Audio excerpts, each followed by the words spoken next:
Hello everybody, welcome back for another video. Hope you're all doing well and having a great day. So this will probably be the weirdest thing you will hear all day in cryptocurrency. We spoke a lot about Venezuela and them making their own cryptocurrency and what they planned on doing with it, etc., etc. So I don't even know where to begin, but this is probably the best place to start. Venezuelan president Nicolas Maduro has pretty much ordered all things in the country. I'll get into that in a second. He's ordered pretty much every single thing in the country to accept not only the country's cryptocurrency called the Petro, which was launched, I believe, 2 days ago, or like soft launch, if you will, but to also accept any cryptocurrency that's out there. And this is also even weirder, is that before when we first learned about the country's cryptocurrency called the Petro, it was supposed to be backed by the country's oil reserves as well as the country's gold, silver, and platinum reserves. Now he has stated that he's going to launch another cryptocurrency, and this one will be backed exclusively by gold, because apparently he has seen the success that the first coin has had. Right. So, not to even read all of this because it gets kind of insane, he has literally stated that he's going to try and find a way, or has pretty much mandated that every single thing within the country not must be paid for, but you are supposed to lean towards this as much as possible to pay for everything within the country's cryptocurrency, as well as finding a way whenever they have any type of tourists going to the country, that they are able to pay for any type of cryptocurrency. So this is very weird for a number of reasons. Sorry for coughing. Very weird for a number of reasons, because first of all, them creating their own cryptocurrency was already something insane. Him wanting to create a second one, that's like the dollar and the double dollar existing at the exact same time in America, but also saying that the country should accept any type of cryptocurrency. I think that part is great. We have never heard anything like this from a country, so it's kind of weird and kind of shocking at the exact same time, because this is something that we wanted, but I think kind of not this way. It would, how do I say this? It's kind of amazing, or it's just very weird, because, you know, we wanted crypto acceptance and it kind of tumbled into our laps the last couple of months, but I don't know exactly how this is going to affect the markets or what coins they'll be leaning towards, because you can't accept 1,500 coins. It's just not possible. No one's going to have 1,500 apps on their phone or whatever the case might be inside of whichever store in order to accept all of these things.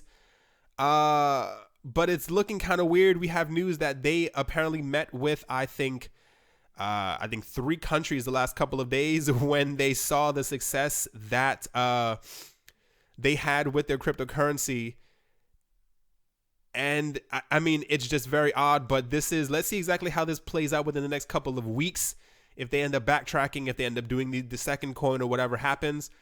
But the fact that they want to accept any cryptocurrency is going to be very, very odd. And especially, okay, not to even drag this on, but we were talking about this before when we first started talking about Venezuela. We were talking about, there were a number of people in the country who are already using Bitcoin and Ethereum simply because the nation's normal currency had hyperinflated to the point where you needed a wheelbarrow in order just to buy a loaf of bread.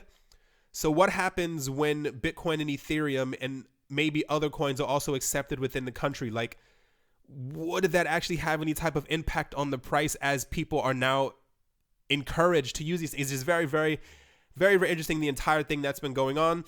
Next up, on the exact same note, 2 days ago, there was a story about Iran, and I decided not to even talk about it because it seemed insignificant. They were talking about how they wanted to ban cryptocurrencies, how they hated cryptocurrencies. They backtracked completely, saying that this was a complete waste of time, this was a scam, etc., etc. And now they are coming forward saying that they want to create their own cryptocurrency. So this was described during a recent meeting where they were talking about cryptocurrencies. Many countries have been having meetings like this where they've been talking with experts, if you will, to talk about exactly what impact this could have on the country. And it seems that they have decided to also possibly go ahead with plans to create their own cryptocurrency, because I believe they are also under sanctions by the United States. There are a lot of other countries who are also under sanctions from the US, and they are kind of all banding together, realizing that the crypto might be their way to get out of it. So for those who are not aware, about 2 years ago, there was a really big thing when it came to Bitcoin and 51% attacks. We don't hear a lot about it before because the network has kind of spread out to the point where it's not to say that it's not a threat. Sorry, once again. I don't know. These currencies aren't as and won't be as stable as other currencies for quite a while. So I would not be surprised if about a year down the road, if this does launch as well, if we hear news about a 51% attack against this cryptocurrency as well as the Iranian one. It's going to be a very interesting year, folks. It's going to be a very, very interesting year. Next up, Salt, I believe, has not soft launched, but they haven't completely released everything that they wanted to release in 2018 already. But it seems that they are incredibly popular already, and they have stopped and halted new memberships as they seem to not have a scaling problem. But like other cryptocurrency projects, they weren't expecting as many people to jump on board as quick. So they apparently, in the beginning, I think they have 23 million in blockchain backed loans that are currently in operation, but they say that there's a demand for 1.3 billion in loans that they were not expecting, and they have thus halted, I believe, new membership, and as well as everything else that kind of comes with that. But apparently, if you already are on the Salt network or system, then you are already pretty much thumbs up and good to go. I told you guys, I had a really big feeling, especially when we heard that people were taking out mortgages to buy cryptocurrency. I think this could definitely catch on, because when you are using Salt, you have to put in your own funds as collateral in order to get the Salt loan. So there is not a loss for the Salt platform, I will say it that way. So the lenders are the ones who are benefiting from it, and you also need Salt in order to engage in the platform, and there's a lot of people who are interested in getting into the platform. So when you have $1.3 billion that are trying to get into the system, and you have to use Salt in order to sign up with the project, and I think you also get a type of a rebate or something like that as well on your loan if you are using Salt. I mean, it's all in the numbers. It's kind of staring us in the face, but this is I think this is going to pick up very, very soon. I hope they get their scaling issue in line within the next couple of weeks, months, what have you. But I think Salt is going to be very, very big, and it's kind of crazy that 1.3 billion has already tried to fall into the market. This is the price for Salt right now. I think the market is slightly recovering, which is pretty good. We are still, this is what I tend to base things on.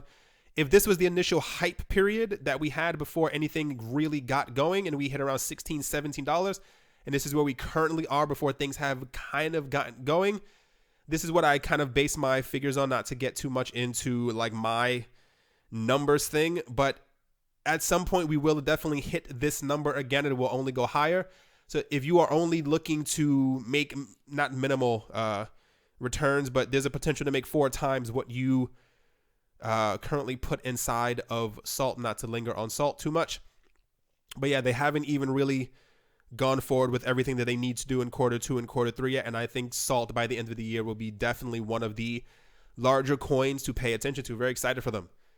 Last up, Robinhood has officially launched, but they've only launched within 5 states within the US. Those states are California, Massachusetts, Missouri, Montana, and New Hampshire.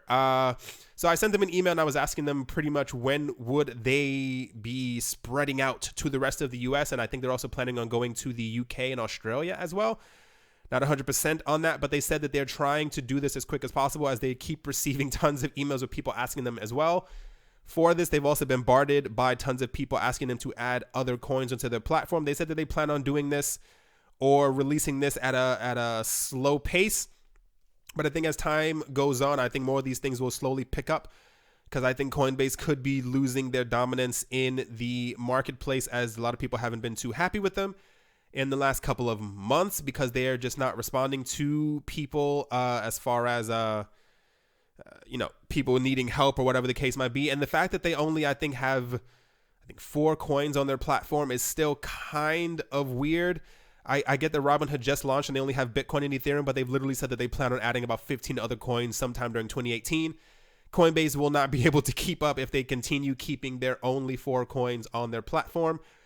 But very good to hear that there's some type of competition out there. Also, CoinSquare has been in the news a lot. I think CoinSquare is the Coinbase equivalent to CoinSquare is the equivalent to Coinbase in Canada. And they have picked up a lot of hype in the last couple of days because I think they're adding XRP very soon to their platform. And they also plan on spreading to the US and to the UK. So Coinbase needs to catch up. Alrighty, guys. That is going to do it for this video. I know it's very weird, very odd news day, but this is all very, very odd what's happening with these countries. And let's see exactly how they work everything out as time goes on. Alrighty, guys. Hope you guys have a great day. Hope you guys enjoyed wherever you are, wherever you might be. And I will talk to you all soon. See you.